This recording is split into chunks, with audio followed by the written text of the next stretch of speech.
First one, రక్షణ అనుభవంలోనికి వచ్చిన వారే దేవుని కాపరత్వం కింద ఉండగలరు.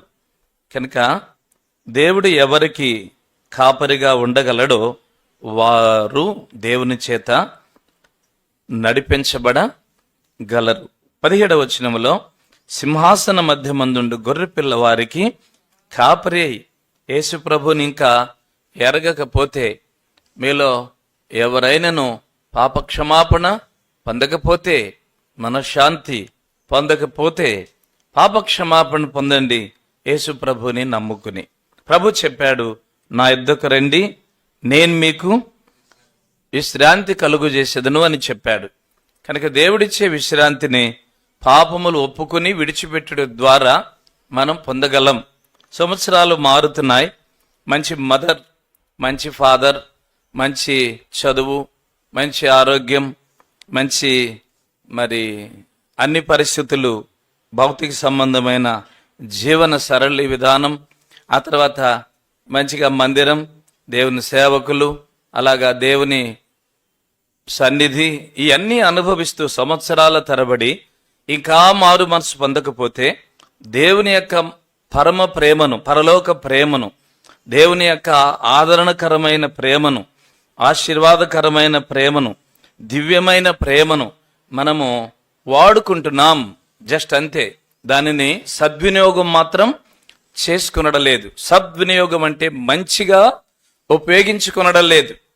కనుక ఈ సంవత్సరం కూడా అలాగనే ఆయన కాపరత్వం కిందకి రాకుండా, పాపక్షమాపణ పొందకుండా నీ కాలాన్ని వృధా చేసుకోవద్దని పరిశుద్ధ గ్రంథం బైబిల్ చెప్తున్నది. నీ కాలమును నా కాలమును వృధా చేసుకోవద్దు.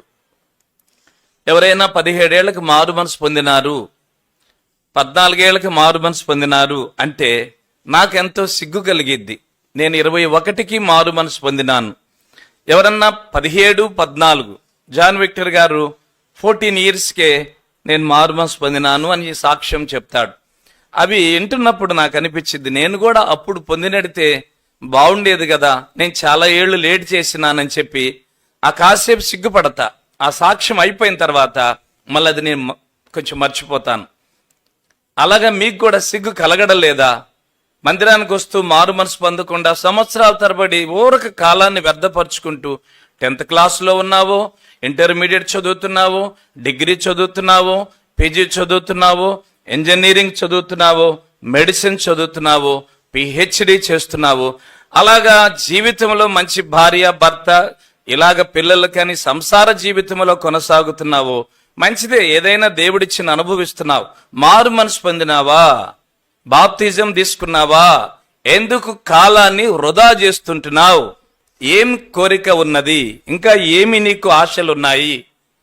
ఆయన కాపరిగా నీ జీవితంలో మన జీవితాలకు రాకపోతే నిన్ను నడిపించడం సాధ్యమయ్యే పని కాదు. గొర్రెలలో నువ్వు గొర్రెగా ఉంటేనే ఆయన నడిపిస్తాడు గాని నువ్వు గొర్రెలలో గొర్రెగా కలవకపోతే నిన్ను నడిపించడం సాధ్యమయ్యే పని కాదు.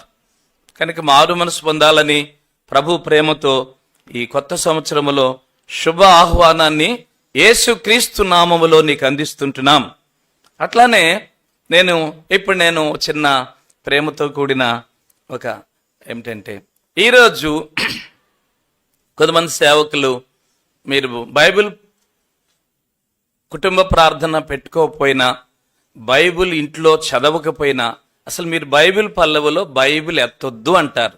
నేనైతే అలా అనను. కానీ సాధ్యమైనంత వరకు ప్రోత్సాహపరచడానికి నా ప్రాణం తాపత్రం చెందిద్ది. కృంగదీయడానికి, నిరుత్సాహపరచడానికి నేను ప్రయత్నం చేయను. అయితే నేను ఇక్కడ తెలుసుకోవాలనుకుంటున్నాను, ఎంతమంది బైబిల్ చదవలేదు అంటే కష్టం అనిపించిద్దేమో. మీరు చేయెత్తాలంటే బైబిల్ చదివిన వాళ్ళు ఎంతమందో నేను చూడాలనుకుంటున్నా. మీ ఫ్యామిలీలతో, మీ కుటుంబాలతో, మీ భార్యతో, నీ భర్తతో కలిసి ఈరోజు కుటుంబ ప్రార్థన ద్వారానైనా, కొన్నిసార్లు వాళ్ళు లేవరు, భర్తలు కొంతమంది లేవరు, రక్షించబడిన వాళ్లే. కొన్నిసార్లు భార్యలు కూడా లేవరు, పిల్లలంటే కొంచెం లేవరు.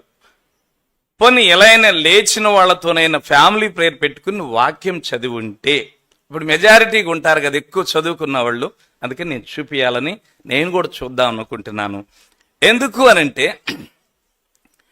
ఒక ఫాదర్గా మదర్గా నాకు నీకే ఆ భారము తాపత్రయం లేకపోతే మన వెనకాల తరం నేర్చుకోవడం సాధ్యమయ్యే పని కాదు అని మీ అందరికీ జ్ఞాపకం చేస్తున్నాను. నిజమా అబద్ధమా చెప్పండి. నువ్వు ముందుగా ఎరిగిన నీవేం గట్టు మీద మెయ్యకపోతే చేలో మేస్తుంటే నా వెనక నీ వెనక వచ్చే తరం గట్టు మీద మేసిద్దా చేలో మేసిద్దా? అంతే. నీకన్నా బాగా జ్ఞాపకం చేసుకునండి, నువ్వు 10 గంటలకు లెగిస్తే వాళ్ళు 11కు లెగుస్తారు. సరే, ఇంకా అది టైం ఎక్కువ కాకూడదు. ఒక్కసారి అలాగ వాక్యం చదివి ఇక్కడికి వచ్చిన వాళ్ళని నేను చూడాలని తలస్తున్నాను. బేతేలులో అమృత మూర్తులను చూడాలని తలస్తున్నాను. ఒకసారి చూపిస్తారా మీ చేతులు ప్రేమతో? No problem. మన తండ్రులు లాంటి వాళ్ళం, తల్లులు, అన్నలు, అక్కలు, చెల్లెలు. ఏంద్రా ఇంత అగ్ని పరీక్ష అనుకుంటే నువ్వు చూపనే చూపొద్దు. ఇది అగ్ని పరీక్ష. ఇదేదో ఆయన వేరు నేను వేరు. మనందరము, మళ్ళీ చెప్తున్నాను, మీ అందరికీ గుర్తుపెట్టుకోండి. చేతులు దించండి. దించండి. మనందరము సమానులమే, ఎవరికంటే ఒకరు ఎక్కువ కాదు. సేవకులు ఒకటి, పెద్దలు ఒకటి, విశ్వాసులు ఒకటి కానే కాదు. మనందరము కానీ వర్క్ మాత్రం చెప్పండి, పని మాత్రం ఏమై ఉంది? వేరు వేరు పనులు కలిగి ఉన్నాం. ఏ వేరు వేరు పనులు కలిగి ఉన్నా సరే మనందరం ఏమై ఉన్నాం? క్రీస్తులో సమానులం. కనుక ప్రశస్తమైన వాళ్ళం, సమానమైన వారం, ప్రాముఖ్యమైన వారం. కనుక చేత్తమంటున్నాడు ఏంద్రా? అట్లాంటి భావంలోకి వెళితే అసలు ఆవరణలో నువ్వు ఎన్నడూ కూడా అసలు ఆ కుటుంబం అనే భావనకి నువ్వు ఇంకా రీచ్ అవ్వలేదని అర్థం అన్నమాట. ఎందుకు అనంటే మేము అలా అనేది, మీరు చదువుకున్న వాళ్ళైతే టీచర్స్ ఎగ్జామ్ పెడుతూ ఉంటారు, యూనిట్ టెస్ట్లు. ఎందుకు పెడతారు? మీ పిల్లలు ఎంత చదువుతున్నారో మీకు చెప్పండి, మీకు తెలియాలి. తెలిసినప్పుడు మీరు సవరణ చేయడానికి మీకేముండిద్ది? మీ పిల్లలను చక్కగా చదువు నేర్పి వారిని ఇప్పుడు యూనిట్ టెస్టులు చక్కపరిచారు అనుకోండి, రేపు quarterly, half yearly, pre final గా ఆ గొప్ప ఎగ్జామ్ కొరకై మీ స్కూల్లో పిల్లల్ని మీరేం చేయగలరు? తయారు చేయగలరు. లేకపోతే మీ స్కూల్కి నేమ్ పోయిద్ది అన్నమాట. అట్లానే మేము మధ్యలో ఇలా అడిగేది ఎందుకంటే, ఎంతమంది ఈ యొక్క ఇళ్ళకెళ్ళి చెప్తూ ఉంటాం, ఆయా సమయాల్లో వాక్యాల్లో చెప్తుంటాం, కానీ వీళ్ళు వింటలేదా అనే ఆ తపనతో అడుగుతూ ఉంటాం. కనుక దయచేసి అది పాటించండి. మీరు చూడండి, మొదటి విశ్వాస వీరుడు హేబేలు, రెండవ విశ్వాస వీరుడు హానోకు, మూడవ విశ్వాస వీరుడు నోవాహు, నాలుగవ విశ్వాస వీరుడు అబ్రహాం. నోవాహుకి అబ్రహాంకి మిడిల్ టైం ఎంతో మనకు తెలియదు. కానీ అబ్రహాం యొక్క నాన్న ఏం పేరు? ఆయన పేరు తెరహు. విగ్రహాలు అమ్ముకునే స్థాయికి వెళ్ళిపోయినాడు. ఈ మిడిల్ టైంలో ఏం జరిగింది? ఎందుకు కట్ అయిపోయింది భక్తి? విగ్రహారాధనలోకి ఎందుకు వెళ్ళిపోయాడు అబ్రహాం నాన్నగారు అంటే ఇదే జరిగింది. తండ్రిగా నువ్వు చదవకపోతే నీ పిల్లలు కూడా కటాఫ్ అయిపోతారు. కటాఫ్ అయిపోయింది. విగ్రహారాధన ఫ్యామిలీ అయిపోయింది. తర్వాత దేవుడు మరలా తెరహు లాంటి వాడు ఉంటే కష్టమని తెరహు చనిపోయిన తర్వాత ముందే పిలుస్తాడు, అబ్రహామును పట్టుకుని మరలా ఆ తీగను కొనసాగింపజేస్తాడు. నోవాహు తర్వాత మరలా ఎవరు యాడ్ అయ్యారు? అబ్రహాం కలిశాడు. నెక్స్ట్ ఇస్సాకు, యాకోబు, తర్వాత యేషోబు. అలాగా ఈ వృక్షం ప్రాకాలి అని తపన ఉంటే ఓరక ఆదివారం ఒక బేతేలు ప్రార్థనా మందిరం ఉంది, సియోను ఉంది, లేకపోతే ఇంకొక మందిరం ఉంది, అక్కడికి పోవాలి ఇక్కడికి పోవాలనుకుంటా కాలం గడుపుతూ నీకు కుటుంబ ప్రార్థన లేదు, నీ బిడ్డలకి లేదు, ఆ స్థాయిలో గాని ఉంటే ఖచ్చితంగా కటాఫ్ అయింది. ఎక్కడో కారులే, కాలు పెడితే కారే, కాలు దిగితే చక్కగా ఏమి కొదవండదు. బిల్డింగ్లు, అపార్ట్మెంట్స్, చక్కని భవిష్యత్తు, పిల్లలకి మాత్రం ఏమి దిగులేని స్థాయి వస్తుంది. ఖచ్చితంగా నేను చెప్తున్నాను. వాళ్ళు ఇండియాలోనైనా, వేరే స్టేట్ అయినా, అమెరికాలోనైనా, ఖచ్చితంగా వేరే కంట్రీస్ లో బ్రతుకుతారు. బట్ ప్రభులో మాత్రం తల్లిదండ్రుల యొక్క నిర్లక్ష్యత వలన తరాలే క్రీస్తులో లేకుండా ఏమవచ్చు? కట్ ఆఫ్ అయిపోవచ్చు. కనుక నోవాహుకి అబ్రహాముకి మధ్యలో విగ్రహారాధన ఆరంభమైనది అని అంటే ఎంత బాధకరమైన సన్నివేశమో మీరు గుర్తుపెట్టుకోండి. అది మనకి జరగాలంటారా వద్దంటారా చెప్పండి? మరి స్టార్ట్ చేయండి ఫ్యామిలీ ప్రేయర్. తల్లిగా నువ్వు రేపు, తండ్రిగా నువ్వు రేపు. ఇది మా తండ్రి మాకు నేర్పించాడు. అలాగనే మా యొక్క బిడ్డలకి మేము కూడా అలాగ నేర్పించినాం. మీరు కూడా అలాగ చేయాలి, స్థిరపడిపోవాలి దానిలో. ఇప్పుడు మనం ముందుకెళ్దాం. పరిశుద్ధ గ్రంథమైన బైబిల్లో నుంచి మనము మత్తయి సువార్త 4వ అధ్యాయం 1వ వచనానికి రండి స్పీడ్గా. ఆయన కాపరి అయినప్పుడు దేవుడు మనల్ని ఎక్కడికి నడిపిస్తాడు? మత్తయి 4:1 అందరం కలిసి చదువుదామా? మత్తయి 4:1, మత్తయి సువార్త 4:1.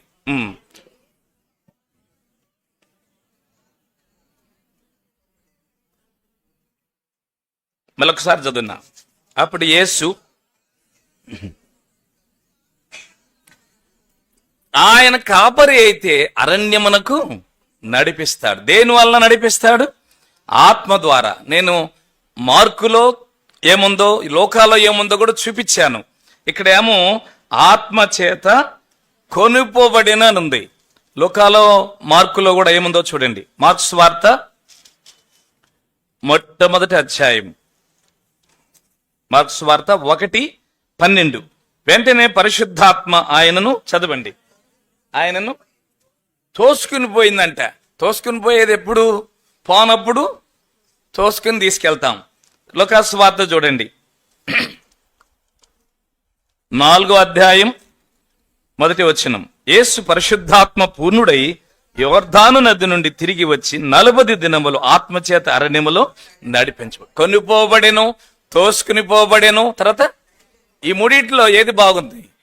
నడిపించబడటం బాగుంది. అంటే దేవుడు ఈ 3 పరిశుద్ధాత్మ ద్వారా. కొంతమంది అరణ్యానికి పోవాలంటే కొనుపోబడతారు, ఎవరో తీసుకుపోతే వెళ్తారు.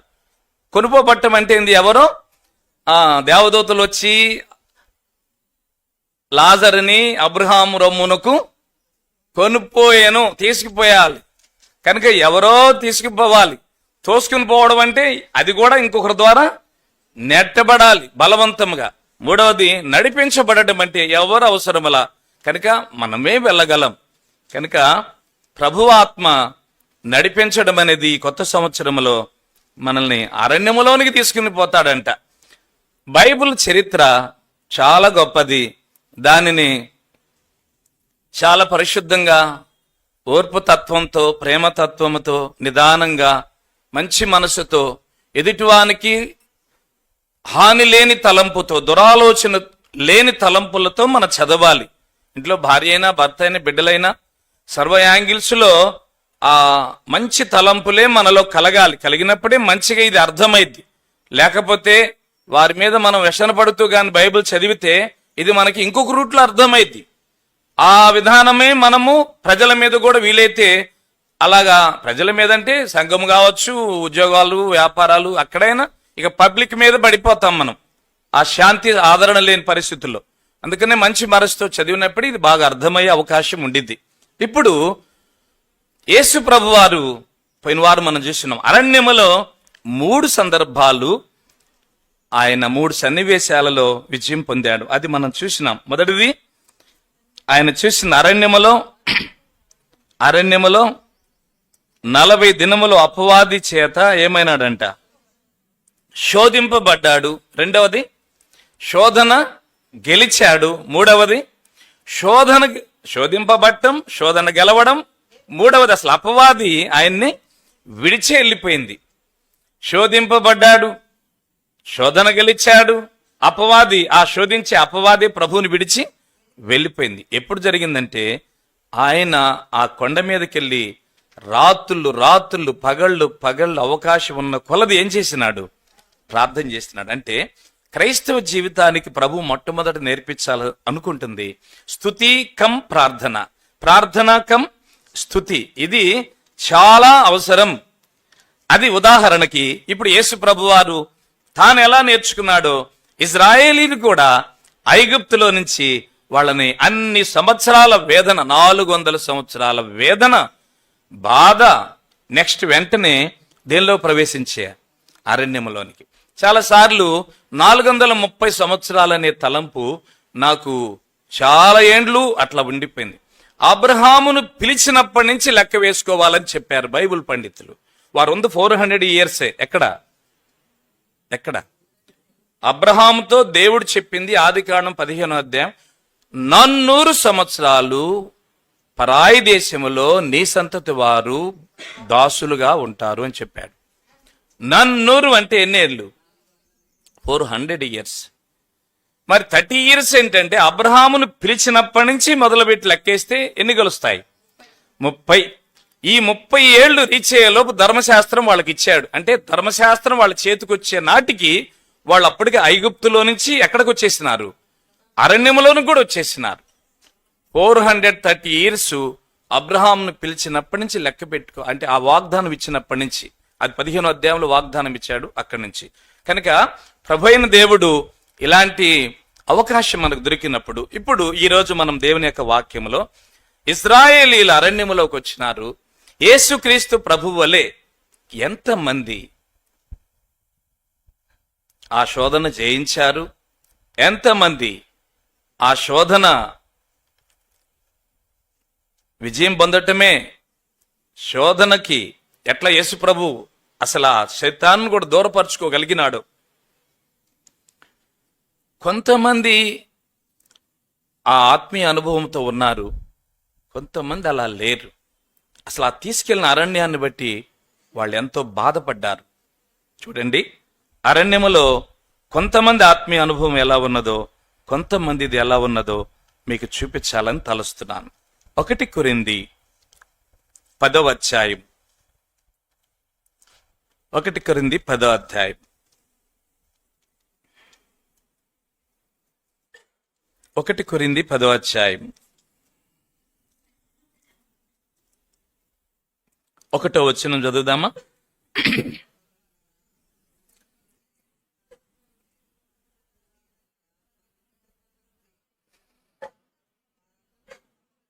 రెండవ వచనం నేను చదువుతాను.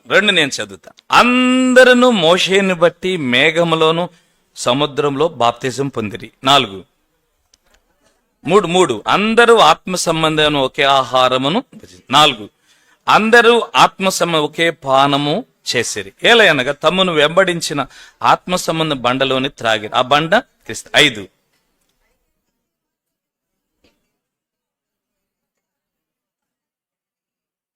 కొంతమంది అరణ్యములో ఏమైనారు? సంహరించబడ్డారు. తర్వాత కంటిన్యూగా వారిలో ఎక్కువ మంది దేవునికి, కొంతమంది దేవునికి ఏమైనారు? ఇష్టులైనారు. కొంతమంది దేవునికి అయిష్టులైనారు. ఎందుకు ఇష్టులైనారు? ఎందుకు అయిష్టులైనారు?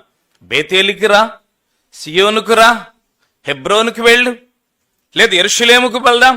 ఎక్కడికి వెళ్ళినా ప్రభు యొక్క భారం ఏంటంటే, నిన్ను నేను అరణ్యములో కూడా తీసుకుపోవాలనుకుంటున్నా. నీ కష్టాలన్నీ నాకు తెలుసు. నువ్వు 400 సంవత్సరాలు పడిన బాధలన్నీ నాకు తెలుసు. అది ఇనప కొలిమని కూడా నాకు తెలుసు. నాకు తెలియకుండా నీ తలలో ఒక వెంట్రుక కూడా రాలదు. నా అనుమతి లేకుండా భోజనం చేసి నువ్వు సంతోషంగా ఉండలేవు. నీ భర్త విషయాలు నీకెన్ని తెలుసు? నీకంటే ఎక్కువ నాకు తెలుసు. నీ భార్య విషయాలు నీకెన్ని తెలుసు? నీకంటే ఎక్కువ నాకు తెలుసు. నీ పిల్లల సంగతులు నీకెన్ని తెలుసు? నీకంటే ఎక్కువ నాకు తెలుసు. నీ యొక్క ప్రతి కదలిక కూడా నాకు బాగా తెలుసు.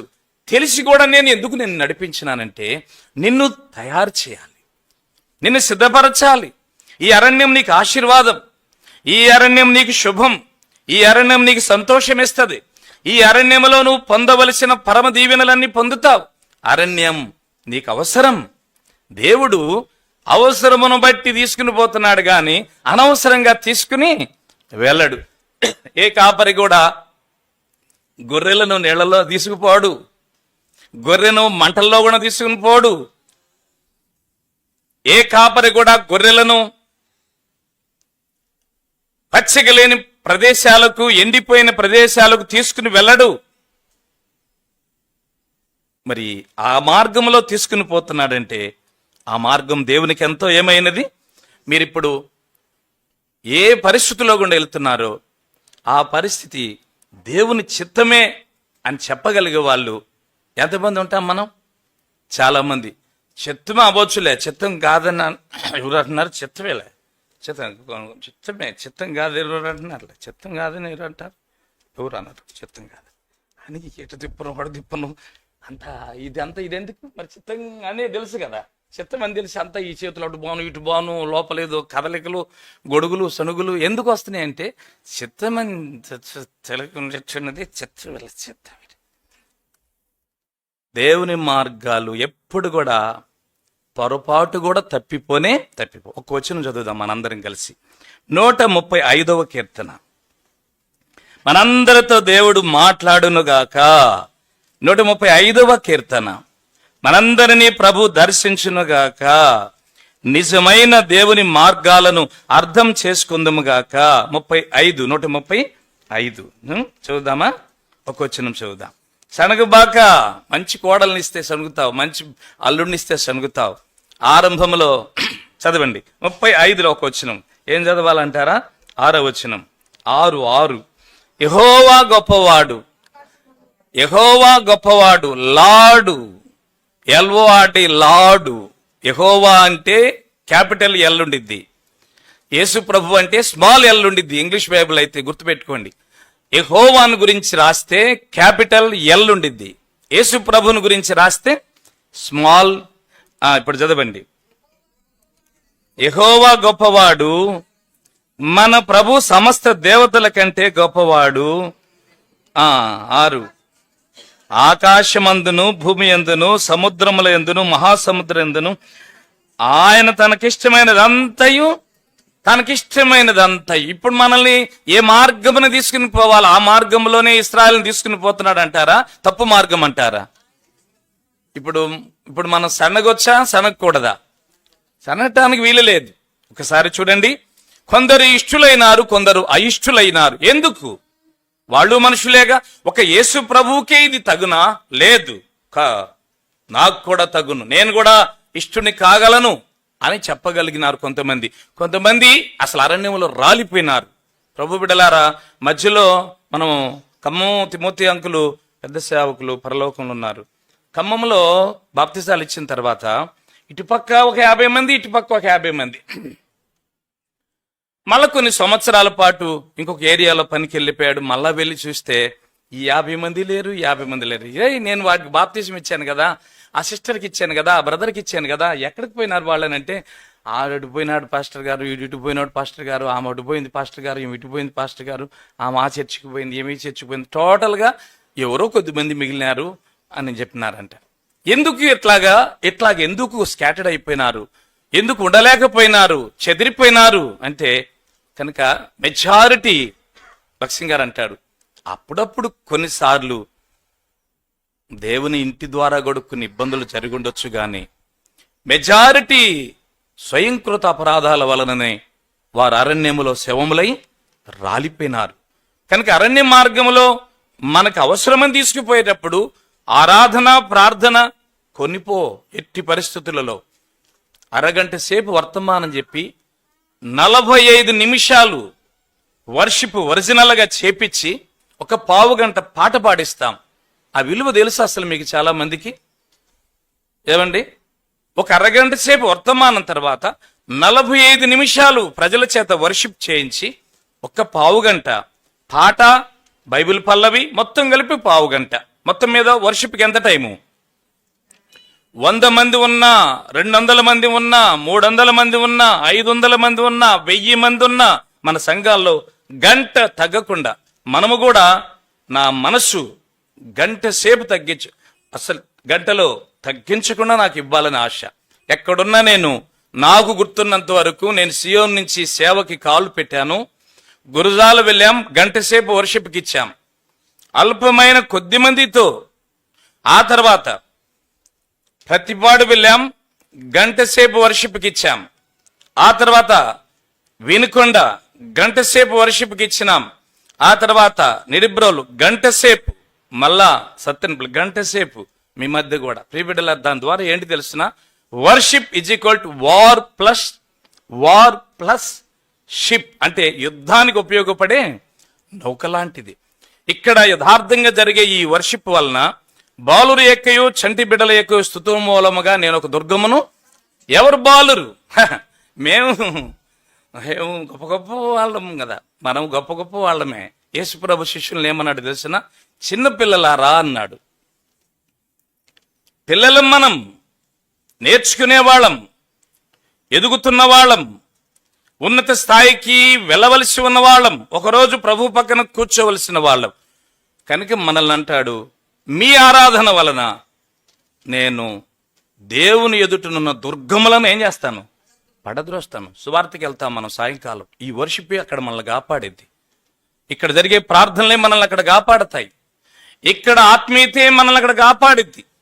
ఆ అనుభవంతోనే మనం వర్షిప్కి అధిక టైం ఇవ్వడానికి ఇష్టపడతాం. కనుక చూడండి, ఇప్పుడు రెండు విషయాలు మనం చూద్దాం. ఎందుకు కొంతమంది నష్టపోయినారు, ఎందుకు ఇష్టలు కాలేకపోయినారు, ఎందుకు ఇష్టలైనారు? ఒక యేసు ప్రభుకేనా అరణ్యం విజయాన్ని ఇచ్చేది? మనకివ్వదా? ఆయన తీసుకెళ్లే మార్గం మనకెందుకు ఇవ్వదు? వీళ్ళని చూస్తే వాళ్ళు మనుషులు కాదా? అలాగనే మనం ఈ యాత్రా జీవితంలో ఎందుకు ఫెయిల్యూర్ లో ఉంటున్నాం? మనం ఎందుకు నష్టపోతున్నాం? ఇశ్రాయేలీయులు ఎందుకు దీవించబడ్డారు? లేదు, ఇశ్రాయేలీయులు ఎందుకు నష్టపోయినారు? నష్టపోవడానికి కారణం ఎవరు? చూడండి ఒకసారి స్పీడ్గా 2 భాగాలు కూడా చూడటానికి ప్రయత్నం చేద్దాం. కొద్ది టైమే అయినా చూద్దాం. పరిశుద్ధ గ్రంథమైన బైబిల్లోంచి